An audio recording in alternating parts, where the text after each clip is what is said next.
Hello and welcome to Full Disclosure, a podcast project conceived entirely to let me spend much more time with interesting people than I would ever get on the radio. And this week is particularly special for reasons that will emerge quite quickly. Rupert Everett, welcome. Thank you for having me. I have been waiting to conduct this interview for 37 years. Oh my God, that's a long time. Or possibly 36, when you were in the Vortex with Maria Aitken. Was that 36 years ago? In the West End. Yeah, it must God, be. yes, it must be, yeah. And my friend Henry, who was editing a rival school magazine at Ampleforth, somehow found his way into your dressing room to conduct an interview, and you gave him pink champagne. Did I? And I have been crippled with envy ever since. Because I didn't get the interview, I didn't get the pink champagne, and I've had to wait until now. I wish I bought a bottle. To sit down. I'll get one other quick school-related anecdote out of the way as well, because we both attended Ampleforth College. And Mr. Davey once opined that my bottom was the finest thing to have graced the Ampleforth stage since your Titania. Oh, really? Yes, which you'd get cancelled for these days. And funnily enough, someone else was talking to me about him. I didn't realise that before he'd become a teacher, that guy, he'd been a civil servant. Did you know that? And he worked with Edward Heath on Europe and stuff like that. I did not know that. Amazing. And in Hong Kong before that. Where I think he might have been some sort of spy. But enough about him. Let's talk about you. And let's begin at the beginning. A military childhood. I did, yes. My father, he left the army when I was about 2 or 3, but a very military-oriented childhood, full of rationing and with a blitz mentality. My granddad was in the Navy. All the men in my family were military or naval, and a lot of Anglo-Indians, and a fairly rigid, Spartan, really, background. Quite Edwardian. Edwardian, and also not what people probably imagine a kind of toff existence as being. I was part of what used to be known as the upper middle class. It's kind of a class that's been merged into just general toffery, but careful people who lived on a budget and shopped lampshades from Peter Jones and John Lewis. What sort of childhood was a happy time, though? You always speak with great warmth about your... My early childhood was very happy. I loved... my grandparents lived on the coast of Norfolk, in North Norfolk. I loved my mum. I loved the women in my family a lot. I remember seeing my first movie. These things that my generation has that no one after really does have in terms of films and television. Just seeing the first moving picture was so alarming and life-changing. Of course, no one really has that now, so it's a different thing in a way. Yeah, I'd never know, and I've been following you since, as I say, adolescence, when I wanted to be you. How much is part of the myth and how much is real? But Mary Poppins... had a profound effect on you. It really did have a profound effect on me, and but it was the first moving picture I'd seen. It was the first big cinema I'd gone into. That's another thing that we have that people don't have now. The old provincial flea pit, which was an extraordinary place to come into as a child. You sniffed it like a dog that didn't quite understand all the different smells, because there was sex, there was carbolic, there was children screaming, there was old men waiting to do something. You could go and snog your girlfriend in the back of the stalls, and then this kind of bright crimson silk curtain. That just mesmerized me, and it was lit from underneath. It looked like the sun was rising from in front of the curtain, and the film almost looked like it was coming through the curtain. I didn't get the fact that it was projected onto it, and it was just it really was, I think, the most head-turning event of my life. Were you a normal child at this sort of... Up to that point, I was quite normal. Up to Mary Poppins. I think I drastically changed then, because I immediately decided that I was Julie Andrews' daughter and not my rather dreary military parents' son. And I spent about 2 or 3 years labouring under that particular delusion. And no one tried to tease you out of it? I mean, No. you left to your own devices? A lot of time spent in the grandparents' place in Norfolk, I think, with your brother. There was, and a lot of time spent wearing my mother's old tweed skirt. It went unremarked in my family, really. They drew the line at one point. I wanted to have a cot for Christmas, but they gave it to me. I wanted a doll. They didn't give me the doll. But what was weird about those kind of people's reaction to that kind of thing, you'd have thought it would be more definitive and more brutal. What they just weren't really that interested, because they thought you'd grow out of it. I don't know what they thought. I think they thought it was just wasn't very important. But when you get to prep school, presumably these things are not tolerated quite as happily. Well, I packed the skirt to go with me to prep school. Did you really? And along with all my little grey shorts and jerseys. And I thought, well, I'll be wearing the skirt most mornings, so I better take it with me.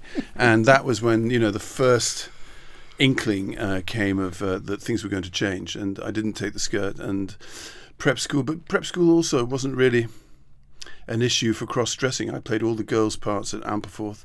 I was more a musician at prep school, so I was second clarinet. But prep school as well. I mean, apart from the initial horror of leaving your parents, which was a big deal for you. I think it was a huge thing. And it took you some time to, I think, appreciate possibly how huge in life, because we spend an awful lot of time persuading ourselves and those around us that it, quotes, hasn't done us any harm. All that stuff. Well, I don't know whether harm is the word. In one sense, it certainly kind of it did the thing that it was meant to do. I think the empire rulers wanted people to go out into the empire without feelings. I mean, not that feelings had really been invented for the empire, but it certainly cauterized something inside one's heart. And there's good sides to that and bad sides. With survival being, I think Catholicism in a way was the worst. Was prep school Catholic as well? Yes. Right. So you're immersed in it. So I was immersed in Catholicism, and as soon as I was in this kind of all male environment, I also became immersed in homosexuality. So those two were really not at prep school. Oh yes. Oh really? So on day one almost. Okay. We were all rubbing bottoms in the dormitory. And this for the age and for the era was not extraordinary. Well, it seemed very normal to us. What about interactions with teachers of an academic nature? I mean, you sound like quite a happy little boy. I was quite happy. I was wet. As in soppy. Soppy. Right. Always crying, Not as in soft Tory. No, I'm now a wet Tory, but then I was just wet. Okay. And I wasn't very games-ish.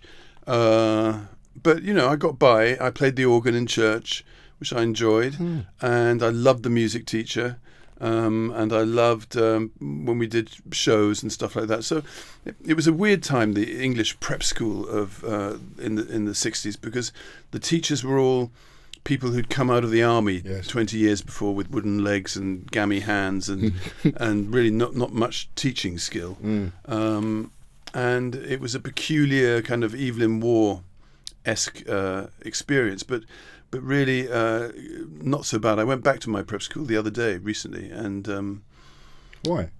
Because it's now a kind of stately home for rent. Oh, I see. And I thought, it'd be very nice to just rent to it. Have a nose around. Oh, really? You thought it's a grand return, and invite my class to, and then we could, act scenes from the past. But it was, I didn't like it very much.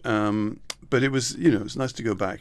But that experience was fine, really, looking back, apart from this thing of cauterizing some side of my emotional life. And what about academics? Were you good at anything? Useless at everything. What, completely? Yeah. Really? Everything? Not even English? I couldn't concentrate. Okay. Do you think you'd have been diagnosed? I suppose I'd have been diagnosed, but I think what I really was is, having been a very silent child before school, my reaction to being in a large group was to become a terrible show-off. So I was always attaching wire to books in the middle of the table and pulling them across the table so that all the boys were laughing and the teacher didn't know what was going on. Really, pesty type things to do. And so I never really learnt anything. And there's quite a lot of pressure on getting into the next school, isn't there? The common entrance exam, I presume. Yeah, I failed mine twice. Right. I was then sent to a very strange grammar school in Seaford, and then I went to a different public school where I lasted about 6 weeks. I did become a kind of troubled character, and I don't quite know what it was. It was basically not being able to learn anything, I think. And then I was taken into Ampleforth, where my brother already was, and that immediately went okay, really. Why do you think that was? I don't know. I think I met lots of people from my previous school on the first day, and I just remember the first evening being there, feeling it was fine, and it was a nice place to be. So there's a dichotomy here, isn't there, between the show off and the cauterized, because the show off is effusive and extravagant and ebullient, and the cauterized is the opposite of that. So it's almost as if they're in tension with each other a bit. No, I think you can be cauterized. It's deep inside. I think it came out in a kind of it came out exactly how it's meant to come out, in a kind of a detachment from things, an inability maybe later on to attach oneself to other people properly. Yeah. But it didn't really stop me from being a show-off. Do you remember that line in the front of? I mean, it's from Enemies of Promise by Cyril Connolly, but Julian Mitchell stick it on the frontispiece of Another Country. Oh, I do remember vaguely. What did it say? It's about the experiences of the boys at the great public school are so intense and so sort of all-encompassing that it leaves them. And then there's a long list of negatives, and then he adds, and in the final analysis, homosexual. But it describes what you describe. It's a very long-winded way of saying cauterized, I think. And you're right, it's deliberate. I mean, that is how you can send people to India to lord it over the natives without any qualms or conscience. But that wasn't the future that awaited you. What did you dive into with enthusiasm when you were at Ampleforth? Well, theatre, really. Straight away? Almost straight away. I was in the theatre, and it was nice, the theatre. We had a great theatre director and tons of costumes, and I was with another boy, two other boys, Philip Noel, he was called, and Julian Wadham, and we were very keen on acting together, and that was a world within a world at that school, and you could really kind of live in that world if you wanted to, rather than the rugby playing sporty world of the rest of the place. And did you ever get into bother with the other world? Were you beaten up at all or bullied or? Sort of, but not in a. I mean, I had another friend, and we loved dressing up as girls and going down to watch the rugby and pretending to be sisters of boys. And it was our idea of having fun on Saturday afternoons, and we'd get dressed up in the theatre in these, weird old kind of Jane Austenish type dresses, and then go down and cheer the rugby. But then some guys from the sixth form cottoned onto us, and they chased us for one whole afternoon all the way across the valley into those lakes on the other side. And in the end, it was quite scary. In the end, we hid up a tree to get away from them. But I've explained this story to people, and they say, "Oh, this is so awful! How awful! How did you feel afterwards?" But we felt kind of exuberant. Really, it was the chase. I don't know if it was good-natured, or I suppose it was fun from both sides in a way. Did you discover any aptitude for the academics at all? No, yet? Still not. Nothing. And were you a disappointment to anybody, Rupert? Did you? I mean, when you failed common entrance, were Mum and Dad upset, or was it again just a sort of, well, we'll push through, we'll find a way? I think I don't think anyone really minded that much. Okay. I think they were more worried about just getting into some decent school. Yes. Which is so. Otherwise, they wouldn't have worried at all. Now that you're sort of throwing yourself into the acting, how do you, or when do you allow yourself to think that you might be quite good at it? Well, I was not very good. In my first play, I was really bad in the rehearsals, and I remember the wife of the acting teacher who directed the play saying, "Come on, Rupert, you've really got to try and do a bit better, because Algie, the director, this is his last play, and if you're useless as Titania, it's really not going to help." And something happened to me as I got on stage. I just became possessed, and I, through all the moves and all the rehearsals, I did completely different things, and the audience loved me.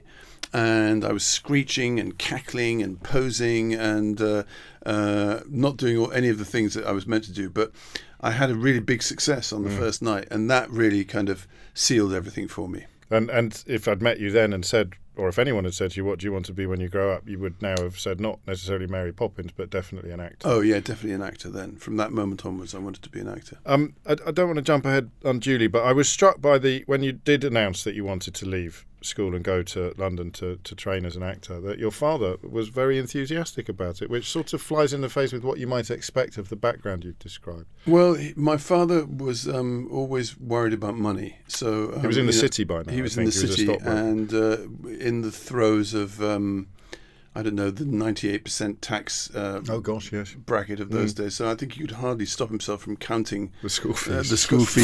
What he'd be saving with me going to... Off you go, great idea, carry on. He was very, very into it. He hated paying the school fees. And my mother was not at all supportive of it, and she said I'd come to a bad end. But I didn't. It was fine. It was great leaving school. I'd really had enough of it by 3 years. You didn't look back? You shook the dust from your sandals as you walked up that enormous drive. Yeah, I just thought the people bored me. Apart from my little theatre group, I just thought they were boring. Yes, that's fair. Is it true that you had a sort of pretend little office in the middle of the theatre with a phone and things? And I did. I had my own dressing room. Yeah, I had my own dressing room on the fire escape, which a monk called Father Charles dismantled. Right before the first night of my performance as Mary Stuart, so it was very difficult for me to concentrate. And deliberately to hurt you? I don't know. He just heard about it, anyway, and it was up the fire escape. Yes. I'd taken over the whole of this kind of mezzanine thing between two staircases.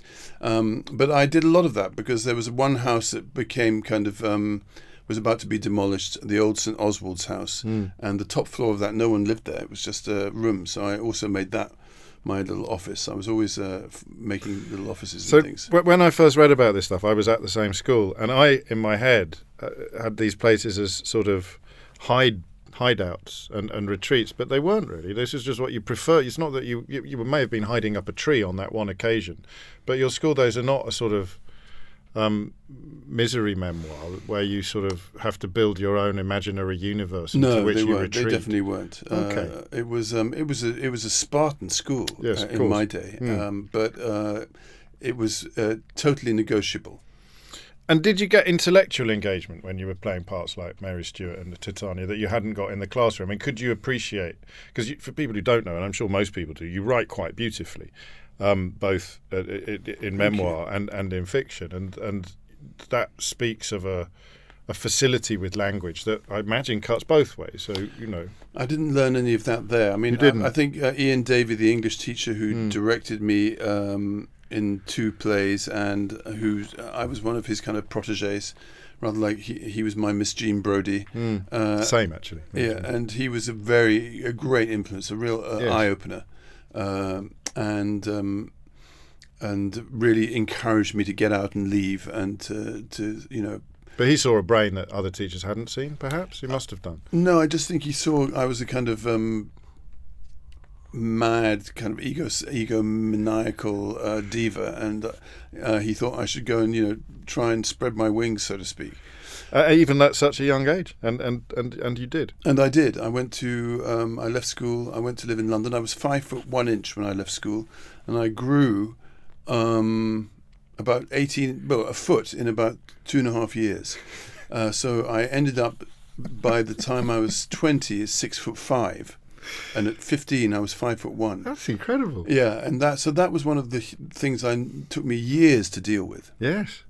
Because acting being that size is limited. Can be limiting. It is limiting, particularly in the movies, because unless someone's prepared to dig a trench for you, you're going to be at a loss being a leading man with girls because they're all so much smaller. And so the ambition was big and real. You wanted to be a movie star, and you thought that was a perfectly reasonable expectation. I thought I would definitely be a movie star. Yes. When I was a kid, and then maybe more a theatre star when I got to London a bit, but definitely an actor anyway. And so you went to Central School of Speech and Drama. I went to the Central School. I was there for a couple of years, and then I went to the Glasgow Citizens Theatre, which was a wonderful place, and that was really, in a way, the high point, I think, of everything I've done almost. What do you mean? Well, it was where everything that I thought show business would be was. I'd imagined it being much more bohemian than it really was. It's actually quite another rather middle class world in a way, and also quite militaristic. It's not full of cross dressing, drug taking, and staying up all night. It's actually about being there on time, yes, and being reliable. All these things I thought were not much fun. So Central was a disappointment, but Glasgow did introduce you to some of the stuff that you'd hoped. Central was a disappointment because it was just a continuation for me of trying to show off and disrupt, I think. What's the difference then between when you can feel yourself inhabiting a role and when you're showing off? When you walked on stage as Titania, there's a combination there of showing off and also doing something a bit special.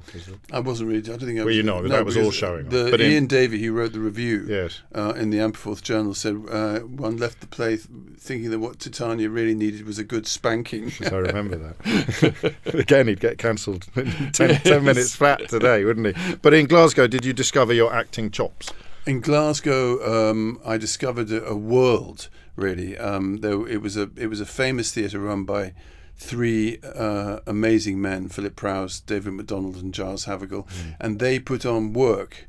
They were really highbrow queens, and they put on work they wanted to see. They didn't themselves. They didn't try and patronise the Glaswegian audience by putting on things they thought they might understand. They put on the things that they wanted to do, and the audience responded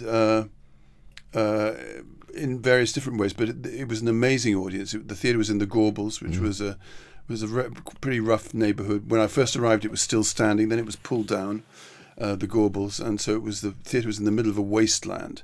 But Glasgow is an incredible city, and I had really the most eye-opening time as well. It was then that I began to read books and learn things.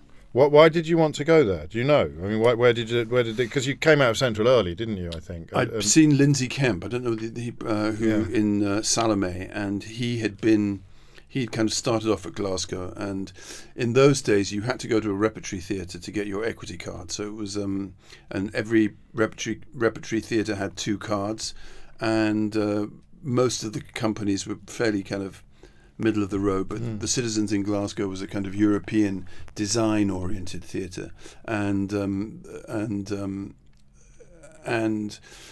very, very stylized, and I just knew that it was where I wanted to go. Sometimes you know things instinctively, and that was one of them. So is it a thirst for seriousness? Isn't quite the right word, is it? But there's been a lot of frivolity so far, and you've also been unimpressed by drama school, but there is a proper dramaturg trying to get out. Is there or not? Am I being... No, I was dying to be in... a proper homme de théâtre. Well, I don't know, homme de théâtre, because the Citizens also had a frivolous side to it. Of but course. They put on very, very serious work. Yes. And they didn't have and you wanted to be part of that. Yes, but I didn't want to be... What I didn't like was having to be serious about everything. Yes. And that's what was amazing about them in a way. They didn't take it, they took it very seriously, but they didn't take themselves seriously in a way. And you've always had an awful lot going on in your life. I think we've skipped over... You've written about a period of being a rent boy in London before you went to Glasgow. You always spoken very openly about both sex and sexuality. Do you look back on any of that and regret it at all? Do you think you should have been a bit coyer? Oh, about talking about things? Yeah, probably. So I certainly feel much coyer now. Do you? But more than that, I just I can't really, now looking back from the age of 65, I can't really even recognise the person. Really, because I can't recognise, can't understand why he did all the things he did, really. Do you, just talking to you today and watching your face while you speak, and the thing you just said, I think it felt as if you could more easily conjure up the little boy in his mum's tweed skirt than you could perhaps the 20-year-old sex maniac. Yes, well. No, the sex. I think I can understand how it happened. We came in this country from such rigid groups and tribes and clubs. They felt they were impossible to crack out of Really, it did feel. It felt that by becoming a kind of going onto the gay scene was like tearing it all down, and sex to me was the final liberation, and being gay was an amazingly different experience, obviously, because it was only legalized a few years before. And going to a gay bar, everyone who went into one kind of counted for just being there. In a way, it was still risky, and it was also a classless world. It was an ageless world. There were all ages everywhere. It wasn't just one, 16 to 18s, or it was, everyone was all in one thing together, and it had a kind of magic to it. And I felt that was my way of breaking out. Actually, sex was my kind of liberating thing, but in fact, in the end, it becomes its own kind of prison as well, I suppose. And the more you put out there, the thicker the bars of the prison, I suppose, because it's harder then to shake off the reputation or image or not so much the reputation, the image. It's just because I don't think when I was young anyone was really thinking about me in those terms, particularly. But no, I can't. It's just not what I would. I can't quite understand myself at that point. But that's all. Yeah. That's partly the cauterizedness as well, because self-analysis is not something that you would have wanted to do. Were you beaten? No. Much? Did you get beaten by teachers much? No. I think I'm quite good at self-analysis. Do you? Because that leads you to the conclusion that you were emotionally cauterized at a young age, and therefore. Well, there's no true facts about anything. You can't. If you say I was emotionally cauterized at a young age, there's also a side of you that isn't emotionally cauterized. But there is that in the air. I think people are more than just one thing in a way. But no, it's just looking back on various sides of one's life as an older person. Yes. You think you can't understand how you came to certain kind of decision making. I did read one interview with you where you talked about how the decline in libido had been enormously liberating for you. So possibly that's why it's hard to remember exactly. Totally. I think being free of it was wonderful. It gave me a chance to think about other things. Really, yes. Because it was in the forefront of my mind. Really through the whole of everything. We've jumped ahead. It's very much not in abeyance at this point in your life, because shortly after leaving Glasgow, along comes a play which, in some ways, given what we've just established so far about your life and who you are, it could have been written with you in mind, couldn't it? It could have been, and it was one of those things that was for me obviously extremely lucky, and one of the rare times in my life, professional life, where I had a kind of series of green lights. All the way for a while, and it was a play. I was lucky to have been in Glasgow already because I developed a bit of experience, so I knew how to get the part, which I had to audition for, and I got it, the part in another country, and it was at the Greenwich Theatre, and it was, I don't know, just somehow, it somehow was in tune with something of the times. People immediately liked it, and we got to the West End. My friend Robert Fox took it to the West End, and it was successful in the West End, and then it was a movie. So was it like that? Not quite like that, but more, there was time in between each of those things. Was there ever any question of you not playing the part in the movie? No, because you'd made it your own. I'd made it my own, and also I'd got my friend Robert Fox to take it from Greenwich to the West End. And he was the producer of the film. I suppose they could have fired me because Daniel Day-Lewis took over my part after I left the play. But I did manage to hold on to the film. Because Judd was played by Colin Firth in the film and Kenneth Branagh in the stage, play, I think. So for fans of theatrical lore, that's quite an extraordinary production and cast turnaround. And then Daniel Day-Lewis, because it struck me, Hanif Qureshi was here last week, and it struck me actually that there is a kind of relationship between what you just said about class and homosexuality, My Beautiful Laundrette and Another Country are almost, there's a sort of yin and yang to them almost. Yeah, and they're the same era too. My Beautiful Laundrette was about I think 2 or 3 years after Another Country, or 2 years after, and there's two different sides to the equation, so to speak. And Branagh has described the air of a star being born throughout this production, and the star was not him. Oh, he's described that. Yes. Rupert was an amazing success. There was a real sense of a star is born. He was an exciting actor. He would just do things. They took the play to another level. One day my bed was filled with shaving cream. But there's the little boy pulling the book across the table with a fishing line. And another time he walked on stage in a kilt, which is a recurring theme in this conversation and indeed in your life. So that was Kenneth Branagh describing a star being born. Did it feel like that to you? Well, no, because that's another thing that I got really wrong, and another thing that I don't understand about myself. I had such a weird relationship to the whole mechanics of the business, that people paid to come and see you in a play, good money, a lot of money, and I was still, playing around on stage, which is something I would never do now. So, in other words, I was still like a 5-year-old in a way. Or a 10-year-old. And in fact, I was watching a film I did aged 32, and I suddenly thought, God, my voice didn't even really break till I was about 30. So I think I might be someone who really developed. I looked like a kind of 20-year-old, but I was kind of like a 10-year-old. You're like forced rhubarb, because you grew so quickly during that period that the internals had to take a while to catch up. So I was always, playing jokes and doing the play in French, or dressing up as a rabbi. Because you get bored very easily? Or? Very bored. Right. But still, without a fundamental, it's like being a sociopath, without a fundamental understanding of the contract.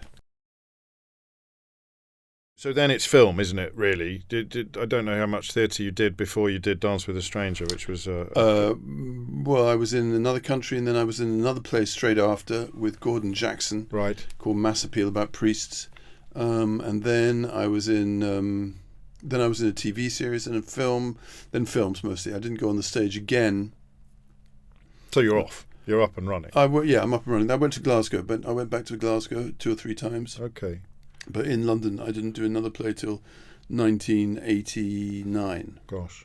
Oh, that's not that long, actually. Only 6 years. No, but I suppose forever. You were doing a lot of living during this period. And I understand what you say about the relationship with the business, with the mechanics of the business. But And that I wish now, I really wish.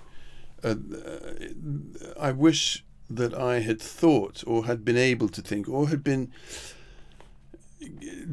done my education properly, so I could have kind of rationalized things like that. I was really like a kind of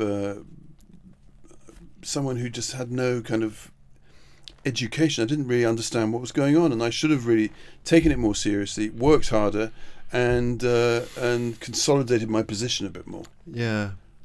But then maybe if you hadn't been the person that you were, some of the magic wouldn't have happened. No, I'd have been much better. Do you think? Totally. That's quite a regretful perspective to take on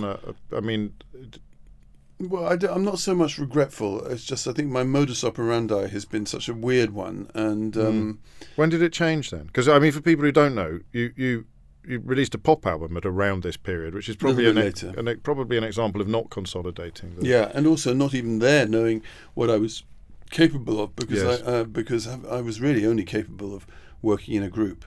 Like as an actor, working on your own or being on stage on your own is a totally different thing. And I didn't really understand that. Everything was a kind of unthought through fantasy, I think. Okay, so it didn't match your imaginings then? Nothing did, in a way. I felt what I think in the end show business was for me. I didn't really... it didn't sit. It was a kind of it's a boys' club thing, and I'd never. I'd always made such a thing of being an outsider. I never really realized how to get to be an insider. Right. And also, I'd wanted to be an outsider. Being being gay already was being an outsider. At school, I've been an outsider. I always wanted to be kind of individual, but I didn't realise that the business. It's a business. It's like working in Harrods in a way. You've got to do PR and work relations. You have to press the flesh. You have to keep people sweet. You have to spend time with people you don't like. And you have to. But I felt very ill at ease in the boys' club too. I felt like a kind of fake somehow, and so I didn't get anything really quite right. Okay, and there are some. I survived through it, but I would have, and I had a great time, and I'm not complaining about any of it. But I think I had more in me than I was able to put out as an actor, as a young person. And I think if I'd had a bit more discipline, yes, and thought, and not been quite so sociopathic and like a kind of comet, but I mean not in a good way comet, just a bad comet. A bad comet. I think I could have achieved more. That could have been the second album, Bad Comet. Yeah, Bad Comet. It's got a ring to it, hasn't it? And what are you thinking? Are you thinking of anything specifically? Are you thinking of the obvious roles and the parts that you could have played and would have? No, but I think I turned people off a lot. I think I was seen as unmanageable. Oh, really? And I was probably unmanageable and too unpredictable. Okay. And also because I was quite weird looking. I was 6'5", as thin as a rake. And with a kind of unbroken voice. So, and so you not flee, but you retreat to France for a while at this point, give or take. Oh yeah, a few years after that. But as a consequence of the cogs not quite biting each other. Yeah, I'd already gone to Hollywood at that point, and hadn't really scored any. Right. Any success. What was that there. like? I've read some of what it was like. It was funny, and yes. This is where possibly your inability to take things seriously enough was at its most acute. No, I took it very seriously in Hollywood, but Hollywood is where I kind of got spooked. Yes, because I wasn't able to be relaxed enough with everybody. Right, okay. The thing about guys in Hollywood, and if you look at the kind of the groups, and you go out for dinner, and it was a very small place then, so you could meet Warren Beatty and Jack Nicholson after about 3 weeks. But how you were in those places, and then in came fantastic, famous directors, and that was your chance, really. And I could see how everyone else made it work, right? Because they were so relaxed and at ease. But I was like a little kind of pent-up stick insect on. I was because you wanted it so badly, or because you just. I just didn't feel. I didn't know how to. I just couldn't be that kind of relaxed. And you never found a mentor in this space. You never had another Miss Jean Brodie or someone that could have really taken you under their wing. And I did, but they were all kind of outsiders too. So not in an insiderish way. Did you? I mean, it's too much probably rearview mirror to think that you could sense opportunities slipping through your fingers at the time. It's only looking back where you think that perhaps. No, because there wasn't opportunity for me. That's the thing. If you only have to look at kind of what model pictures looked like. They were kind of big 35-year-old men with handlebar moustaches and hairy chests doing, perfume ads. There was no... Burt Reynolds was there. Yeah, Burt Reynolds. Big star. The time for a person like me came much later. Gangly freak. Yes. So you keep saying this, but your reputation is as a beauty, isn't it? I mean, it is. Yes, it's not really a matter of. But not in Hollywood, really. Okay, because they had a very fixed type at the time. And also, being very tall in Hollywood is really a problem. Yeah, it's not. I stuck out like a sore thumb, and then didn't quite have the personality to or the confidence to live up to this. The sticking out like a sore thumb. So you could have owned it, as they say. If I'd owned it, I could have maybe made it work for me. That's all you have to do, really. I see. Did you write throughout? When did you start? When did the first write? Because the first published novel was "Hello, Darling, Are You Working?" Oh yes, maybe I was writing actually, because that came out in early 90s. Early 90s. No, I wouldn't have been writing it by then. So when did that happen? You didn't keep diaries? I could imagine you as a diarist. I did keep a little diary, but not really. I was just, desperately trying to figure out how to get in and get get a decent job. So in a way, because you didn't, I know Glasgow notwithstanding, but that going off like a firework in the very, very early days is a mixed blessing, isn't it? Because it's much harder to work out where you want to be when you're up there than it is when you're down here. Yeah, I think if I'd had more, I could have made it work. Right. That's Okay. my. I Yes. could have made it work. I didn't know how to make it work. That's the thing. And then to France after Hollywood. And then, by the way, during this whole time, AIDS came into the Yes. picture, and so that was as big a part of my life, really, as this desperate kind of clawing to get a career, because I was in front of the camera, I was doing well, but I was also, I'd had a huge sexual past. And suddenly, people were beginning to die. Yeah. And this was a time where, if you were gay, you might be going out to lunch with a family, and you'd notice out of the corner of your eye them taking your plates off to wash in a different place. Those kind of things. That was normal, and there was an air of real terror in the whole world, and not hatred but horror from the straight world too. Fear. Yeah. And so that was the other side of things. It was just as important as everything else. That was there during all that time as well. After your sort of nearly a decade in France, where the first novel comes out, you learn 2 languages. You've described it as a time where you could reset, I think, or become a new person, because I couldn't speak at first because I didn't know the language. So I became a much more, I regressed almost to the type of person I had been before I went to school. I became a silent member of a group at a table, only because I didn't really, I didn't have any words, and that was very good for me. I became really someone. I became a rather mysterious character because I couldn't by accident. I couldn't say all the kind of shrill, overblown things that I'd said in English. I could hardly say anything at first. Gosh. And would you have been conscious of that at the time, or was it only with? No, I was conscious of that at the time. Really, yeah. that you are different now. I'm compelled to be different. I became a different person. Yeah, a totally different person. And I started going out a lot at night. And I had a great time, actually. Living in France was one of the most wonderful new beginnings to my life. And you, this idea that did you spend more time? I see you said became a new person. In a way, you spent more time with yourself because you couldn't be doing the shrill. I had lots of friends. I had lots of friends. Of course, but in that around that table, if you can't understand what's going on, you're on one level you're having a lovely time, and on another level you're in your own company. No, you understand things on a different level, more like a dog understands things. In a way. Oh yeah, okay, yes, all right, like auras and and spells and things like that, and facial things. And which version of you do you prefer?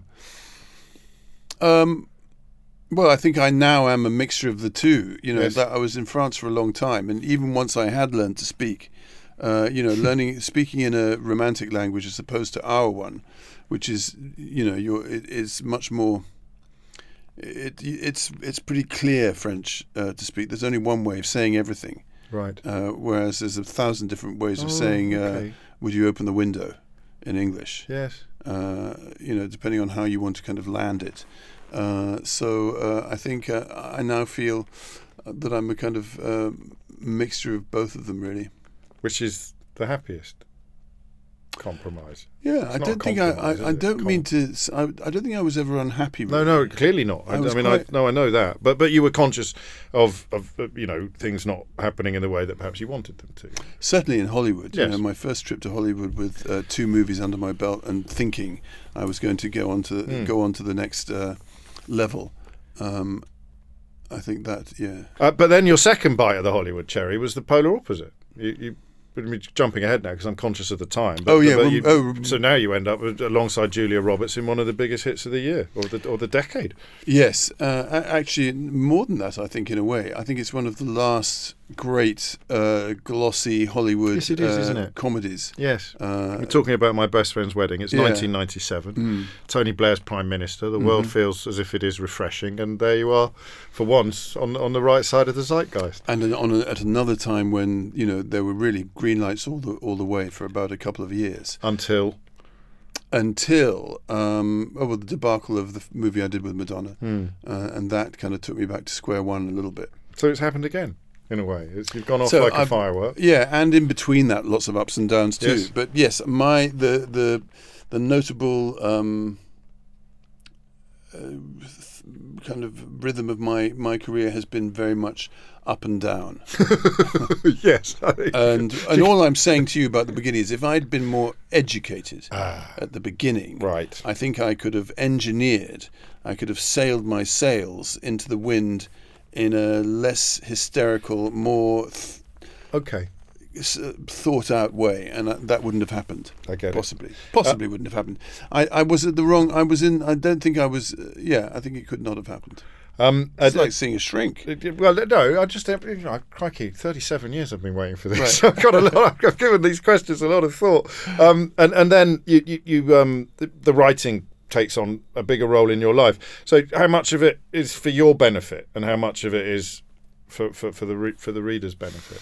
Well, when I got my first memoir deal, I had an amazing agent, now dead, called Ed Victor. Oh, yes. And he got me a ton of money. I was going to say, that must have turned the head somewhat. So, again, that was, I think, really, I was thinking also of the money, and also things had kind of dried up work-wise, so came again. Yes. And it came at such a lucky time, but then too late as well, because I wrote that book, and it was quite successful, and I wrote another, and it was better, and then I turned my mind to what I'd always wanted to do, which was write material for myself in the movies. And I started this long journey of making a film about Oscar Wilde, which if only I'd learned how to write 10 years before, I'd have had it made at Miramax or something like that while it was still going, easily, without any question. But everything happened for me in a funny way round. And we're talking now about The Happy Prince, which was an enormous success. I mean, in every way. It was an enormous success for me in terms of finally learning how to handle getting it together, you know, and basically. But in the end, the challenge was quite. I'd karmically made the challenge much harder. It was a 10-year journey, which was hard work. But I learned from that. The point about everything is keeping going, always making a move. That's what you have to do. If you stop in show business, you're like a shark. You die. You're finished. So you wrote it, you directed it, and you started it, and you smashed it. Yeah, it's a good movie, and. I'm now into year 4 of trying to make my next one. Are you? And it's still like swimming in treacle, is it? Yeah, it's difficult. And of course you write a lot in the new book, The American No, about the process of trying to get projects off. In fact, you've always written quite a lot and quite poignantly about the process of trying to get projects off the ground. I don't know why it sticks in my mind so much. Not just because I know a lot about your career, but also because I do read a hell of a lot. But when you and Derek Jacobi are waiting in the wings to come on for the pilot of the show that you thought was, or originally was going to turn you into the kind of... Yeah, one of my ideas. Actually, I didn't write about that in my book, but it was... I don't know where I read that then. Yeah, no, I know I wrote about it in my memoir. But yes, that's right. That was one of the ideas that I did get to kind of... All the way to pilot. Huge deal, that. Amazing deal in America. The pilot season where everybody... Yeah, and also that I'd sold for a fortune too when it started off. But that as well, I didn't... Well, that wasn't really my fault. No, I know, but it's yet another example of the planets not aligning, or almost bloody aligning. And you're basically saying to Derek in the wings, "This is a bit shit, isn't it? Or this isn't going to work." No, he said, "Oh, darling, I do hope you'll forgive me if I say this." And I say, "What, Derek?" He said, "I hope to fuck this doesn't go to series." And we sort of arrive now in the today of it. I've mentioned The American No, which is not really a collection of short stories. It would be quite hard to categorise it. It's in a way. it's a collection of pitches that I've Yes, made for various things that I had the idea of one day to kind of salvage a little, at least, of some of the, Yes. The thing about writing scripts is if they don't get made, they literally are dead wood. And there's so much of you invested in them. and there's Such so an much odd of you fate. and such a long time often Yes, of invested in course. them. And I thought, well, it would be great to, at least keep them alive for myself. Some of them as pieces of writing. So I'm excited about it in a way. And the phone still rings, doesn't it? The phone still rings. I'm still working, and I realise that if you do have, I do like the whole idea of in your life you're kind of paying off some karmic retribution, and I think my lesson has been this difficult, almost getting there lesson, and how to deal with it. But what I know now is that I think it's not just me; it's show business. These high-end jobs. It's they're tough to survive, and the challenge never gets any easier. Actually, in a way, you think when you're young it's hardest, and it is because you don't know anything of the world, so you feel like you're completely alone. You think, where is everybody? Yeah. And then, but at the end, it's difficult in another way. You know where everybody is, but they're walking right through you in a way. So I don't think the challenge ends. But what I think now about it is it's how you take the challenge and what you do with it and how you live it day by day. What is the current project? What's the film that you've been working on for 4 years? You don't have to tell me. It's called D for Dog, and it's a story. It's a story about me. It's a story about when my parents were absolutely desperate because I had gone insane in London, and they sent me off on an exchange trip to Paris, and to stay with a rather grand family who made champagne, and they had a big apartment on the edge of the Bois de Boulogne, which is a big park in Paris. And on the first evening, the afternoon, the madame said, "Why don't you go and have a walk, Rupert, in the park, and then dinner's at 8." And I went out into the park, and everything went wrong. I first of all came across this truck that was parked, and it was bouncing up and down. I thought, that's a very odd truck. And then a little bit later, this little kind of bank manager, came out, looked left and right, and scuttled off into the undergrowth. And I thought, how interesting. And then I walked round the side, and the front door opened, and this long leg in stiletto, patent leather thigh boot came out, and this gigantic woman of about 6'5", looking like a mixture between Cher and Alice Cooper, appeared, and she was this amazing dominatrix escort, and her truck was decorated inside with a glitter ball and leopard skin wallpaper. You're like a magnet, aren't you? And I made friends with her, and I really never went back hardly to the flat. Oh dear. And she introduced me to a boy who was working as a hooker in Place Dauphine, and then it was all everything my parents wanted. So you just restarted the same life in a different location. Yeah, really? a much more exciting location too, because it in was French. In French. Well, then I didn't speak anything much. The language of love. But it was an amazing time. And there was the Club Set, which was an incredible club, and there I met Yves Saint Laurent, Rudolf Nureyev, and all these people, and the story. My film is the story of, it's a kind of coming of age story that goes wrong, and it did kind of go a bit wrong, and then I came back, and then that's when I went to drama school. Gosh. And you crammed a lot in, didn't you? Those first 20 years. But that was and that's my film, and it's a really good film. Is it coming along? It's not particularly at the moment, but the point is, you just have to keep going. Yes. And every day you have to make a move, some kind of move, and that move will push it forward. And now I know why. It's something I read twice, two separate examples of the same thing, because you as we say, you have a nice body of work and still some pleasurable picking and choosing, popping up in things like Emily in Paris or in Napoleon, Ridley Scott's Napoleon, both of which have seen you contact the director subsequently and ask for to be in it again. To be in it again. Yeah. That's part of the same process of pushing forward all the time and asking. Well, you've got to, this business. You can't just sit on your bum. You've got to make moves all the time and keep pushing. And you can't be sensitive. You've got to realise you've got to have a hard skin and keep pushing. But Ridley Scott didn't give you a part in Gladiator 2. He nearly did, though. The bastard. Yeah. What struck me, or what strikes me now at the end of this conversation, is that probably lots of actors do that.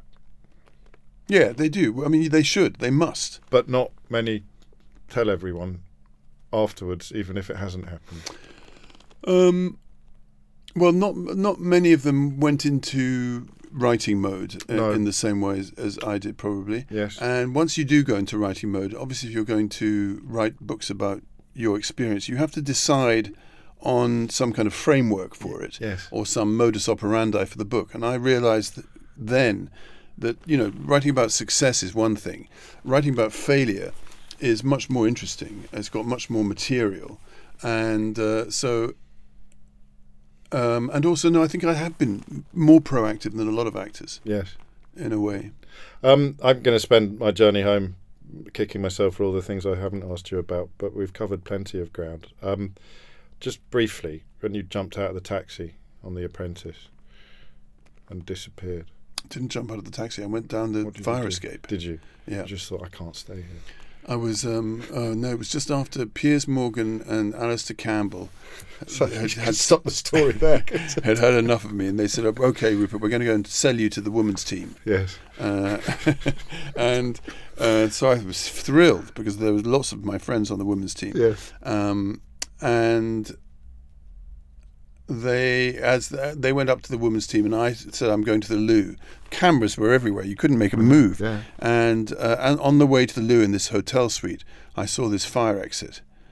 And I thought, "Oh God, I would so love to just push this fire exit." And I went to the loo, sat there for a second, and I said, "That fire exit is beckoning." And I thought, "Oh well, fuck it," and I ran down the fire escape and out into Piccadilly, and that's where I saw the Scoutmaster Richard Curtis and his wife getting out of a taxi, and I ducked into the Ritz. And when I was in the Ritz, I thought, I might as well have dinner. Come in a suit. So I sat in the Ritz having dinner, and then that was it. Which, if anyone needed any encouragement, and don't just read The American No, but read every word that Rupert Everett has ever written. And of course, he's also done some acting as well. Rupert Everett, thank you. Thank you for having me.